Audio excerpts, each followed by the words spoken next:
Joaquín El Chapo Guzmán, the most notorious drug lord of our time. Here in this lifeless cell, the man who once controlled an empire worth billions now lives in complete isolation. No sunlight, no visitors, just silence, broken only by the hum of a security camera watching his every move. But how did a boy from a small, poverty-stricken village in Sinaloa, Mexico, rise to become the kingpin of the world's largest drug empire? How did he outsmart governments, escape from maximum security prisons, and write his name into history? This is the story of El Chapo. It's heavy just breathing through this debate.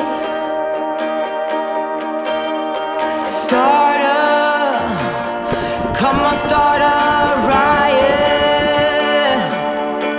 When they look, you too much know it's fake, fake, or even hate.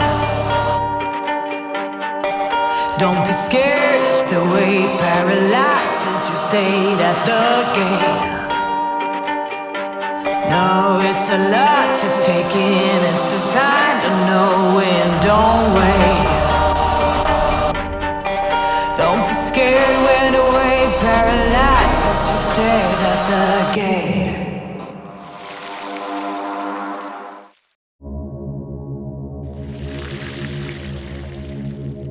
April 4th, 1957. A child is born in the small village of La Tuna, Sinaloa.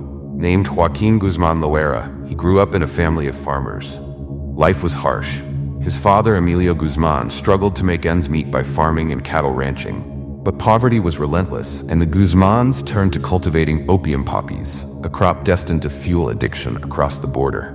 Young Joaquín dropped out of school by the 3rd grade, barely able to read or write. To survive, he hustled, selling oranges, candies, anything he could find. But even the coins he earned brought him no joy. His father, a violent man, would often beat him and take his hard-earned money. At the age of 15, Joaquín left home. Determined to escape his father's cruelty and the chains of poverty, he ventured into the only business that promised riches, drug trafficking. Under the mentorship of his uncle, Pedro Aviles Perez, a pioneer in the Mexican drug trade, Joaquín took his first steps into the dangerous underworld. The real money was in cocaine, a drug that would soon dominate the nightlife of the United States, and Joaquín knew it. In the 1980s, cocaine was king, and El Chapo's ascent began in the shadow of the godfather himself, Miguel Ángel Felix Gallardo. As part of the Guadalajara Cartel, Joaquín learned the art of trafficking, using planes, tunnels, and even chili pepper cans to smuggle drugs into the United States.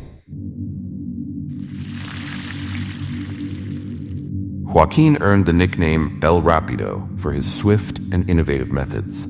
By the mid-1990s, he had taken control of the Sinaloa Cartel. With operations spanning continents, his empire was raking in billions. But power always comes at a cost. The war for dominance began.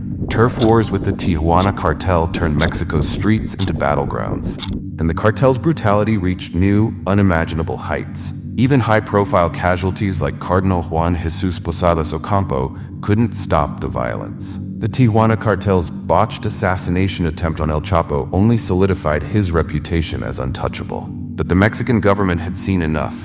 In 1993, El Chapo was arrested.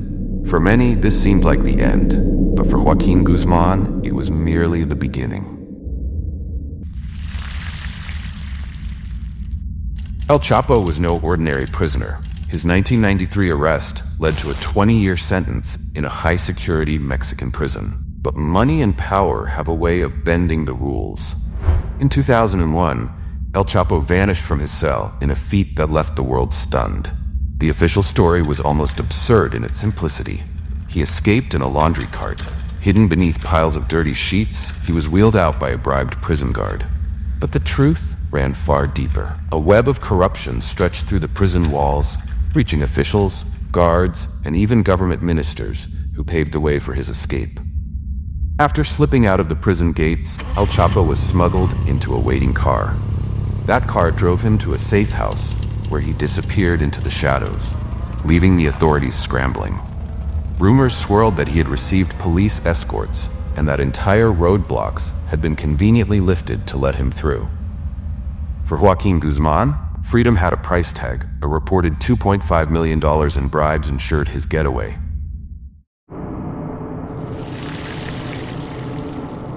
For over a decade, he played a game of cat and mouse with authorities. Safe houses equipped with hidden tunnels became his signature. Each hideout was meticulously planned, with secret passageways that led to sewage systems or rural escape routes. But in 2014, his luck seemed to run out. Tracked by intelligence agents, El Chapo was cornered in one of his hideouts in Mazatlan, a coastal city in Sinaloa. Mexican Marines stormed the compound, capturing Guzmán without a single shot fired. The world watched as he was paraded in handcuffs, a trophy of law enforcement success. Yet, the celebration was short-lived. On the evening of July 11, 2015, Guzmán disappeared once again, this time from Mexico's most secure prison. The escape was nothing short of cinematic. Underneath his cell's shower, where security cameras could not see, a hole had been dug. That hole led to a mile-long tunnel, complete with lighting, ventilation, and a modified motorcycle. The tunnel ended in an empty house, where Guzmán emerged, boarded a waiting ATV, and vanished into the night. It was later revealed that the construction of the tunnel had taken over a year. Dirt was smuggled out in trucks, and the sound of digging was masked by the bustling activity of the prison yard. Neighbors near the house where the tunnel ended recalled seeing construction materials being delivered, but none suspected the true purpose. El Chapo's ability to escape was legendary. Each disappearance only added to his mystique. But every legend has its downfall. After his audacious escape in 2015, the hunt for El Chapo reached fever pitch. The Mexican government, with help from the DEA and U.S. Marshals, launched Operation Black Swan, a mission designed to end his reign once and for all. For months, authorities pieced together a trail of clues.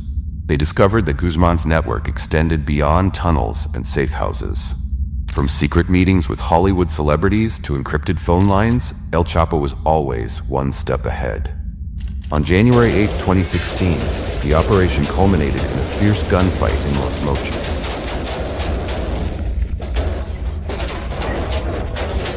Marines stormed the safe house, eliminating Chapo's bodyguards and capturing the fugitive.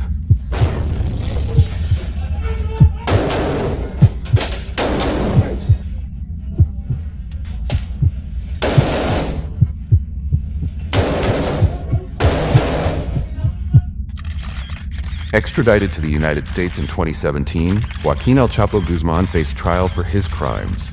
In 2019, he was sentenced to life in prison.